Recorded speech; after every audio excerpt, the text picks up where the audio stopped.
नमस्कार दोस्तों, आपका स्वागत है मेरा इस चैनल में जिसका नाम है मनी लेंस। मनी लेंस में हम बातें करेंगे शेयर मार्केट से जुड़े हुए खबरों के बारे में।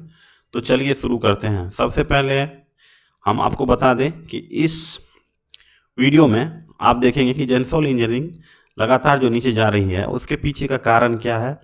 कभी ये जो स्टॉक्स था हर एक निवेशकों के लिए जान बन गई थी कि जिसके पोर्टफोलियो में नहीं है वो, लेकिन वो बाजार को नहीं जानता, ऐसा समझ में आ रहा था। लेकिन ऐसा क्या हुआ कि इसका शेयर अभी पानी तक नहीं मांग रहा है। लगातार वो 50 डे वीक का जो उसका प्राइस है उसको तोड़ते जा रहा है, हर दिन एक नया लो बनाते जा रहा है। तो उसके बारे में थोड़ा चर्चा करेंगे, लेकिन उससे पहले हम देखेंगे निफ्टी 50 का हाल। निफ्टी 50 आज जो है पिछले 2 दिन से आप देखिएगा निफ्टी 50 काफ़ी अच्छा मोमेंटम में है। और मोमेंटम में तो है, लेकिन इसके पीछे जो कारण है कि जो प्रमोटर्स बोलते हैं, एफआई हैं, जो इतना दिन के बाद आज पहली बार 15 अप्रैल को 6,065 करोड़ का खरीदारी किए हैं। तो अभी एफआई भी समझ लिया है कि जो टैरिफ वार में जो है इसका अभी कोई प्रभाव नहीं पड़ेगा, क्योंकि 90 डेज का जो टैरिफ पॉज लिया गया है उससे मार्केट अब समझ चुका है कि अभी फिलहाल तो मार्केट को जैसा है चलने दीजिए। क्या पता 90 डे के बाद कहीं डोनाल्ड ट्रंप भूल गए कि भाई टैरिफ भी लगाना है कि नहीं लगाना है। तो एक नेगोशिएशन टैक्टिक्स था जिसके तहत डोनाल्ड ट्रंप ने ये बार बार टैरिफ की बातें कर रहा था, और आखिरकार वो अपना समझ गया कि भाई अगर हम टैरिफ लगाएंगे तो हमारा ही सामान महंगा हो जाएगा। इसलिए उसने चाइना पे जो इम्पोर्टेंट सामान यूएसए बाहरी देशों में सप्लाई करता है, इलेक्ट्रॉनिक्स हो गया, इलेक्ट्रॉनिक्स, बैटरी, एल्युमिनियम, इस सब पे जो है टैरिफ को एकदम से हटा ही दिया। तो एक तरह से डोनाल्ड ट्रंप ने अपना ही बात को झुठलाते हुए फिर से एक यू टर्न ले लिया है, जिसके कारण मार्केट में एक खुशहाली का माहौल है और नैस्डैक भी ऊपर चढ़ा है, टेस्ला ऊपर चढ़ा है। और इंडिया में इतने दिनों के बाद, हमको लगता है 10 से 12 महीनों बाद, एफआई ने जमक के खरीदारी की है, 6,065 करोड़ की खरीदारी कर ली है, जिससे क्या हमारा स्टॉक्स जो है बहुत ही ऊपर की तरफ मूव किया है। आप यहाँ पे देखिए, तो हम ये बता रहे थे यहाँ से जो ब्रेकडाउन हुआ है तो ये एक रेजिस्टेंस पे आया। हम यह बता रहे थे कि रेजिस्टेंस को भी रिटेस्ट करेगा और यहाँ से ऊपर जाएगा। बिल्कुल वही हो रहा है और यहाँ से ऊपर ही जा रहा है, लेकिन अब इससे ऊपर जाएगा कि नहीं ये डिपेंड करता है कि हमारी जो कंपनियां हैं, जो दिग्गज कंपनियां हैं, रिलायंस, एचडीएफसी, आईसीआई और फार्मा की जो कंपनियां हैं या निफ्टी की जो कंपनियां हैं, उसका अर्निंग सीजन कैसा आता है। अगर अर्निंग सीजन अच्छा आया तब तो यहाँ से शेयर ऊपर की तरफ निर्विरोध चलता चला जाएगा। अगर अर्निंग सीजन ओके रहा तब यहाँ से शेयर कंसोलिडेशन फेज में चला जाएगा। फिर कोई पी का एक्सपेंशन, पी का कंट्रैक्शन नहीं होगा और मार्केट सीधा एक लाइन में चलता चला जाएगा।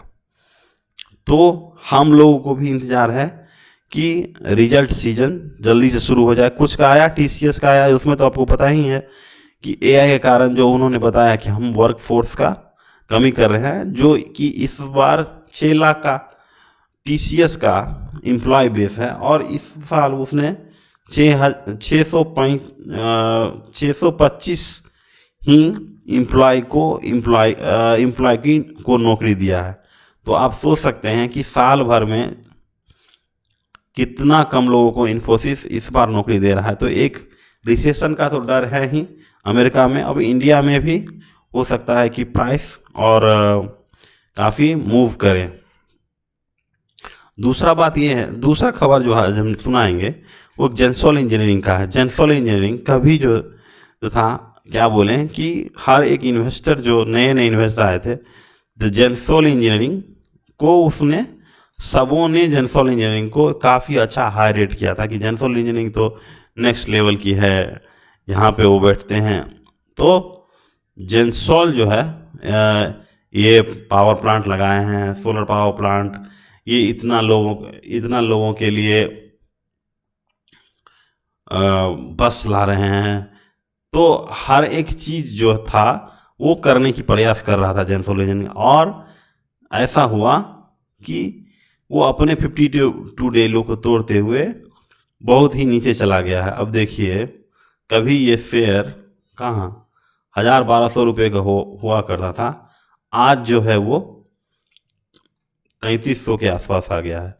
तो एक तरह से, और ख़ासकर इसका प्रमोटर्स जो हैं, जो मेन कल्प्रिट हैं, वो भी अपना माल धीरे धीरे चिपकाते जा रहे हैं आम पब्लिक को। तो इससे पहले ही डाउट हो रहा था। यहाँ पे देखिए शेयर प्रमोटर्स के पास 64.67 है, 2% बेचा, और ये कहाँ आया, देखिए रिटेलर के पास। अगर कोई भी कंपनी में रिटेलर का पार्टिसिपेशन बढ़ता है तो वो कंपनी ऊपर नहीं जाती है। तो आप ये यहाँ पे देखिए, चार्ट देखिए 1200, और इसका पी रेशियो देखिए अपने हाईएस्ट पोजीशन पे, देखिए कहाँ 500, 550 का पी हो गया, आज फिर 5 का पी हो गया है।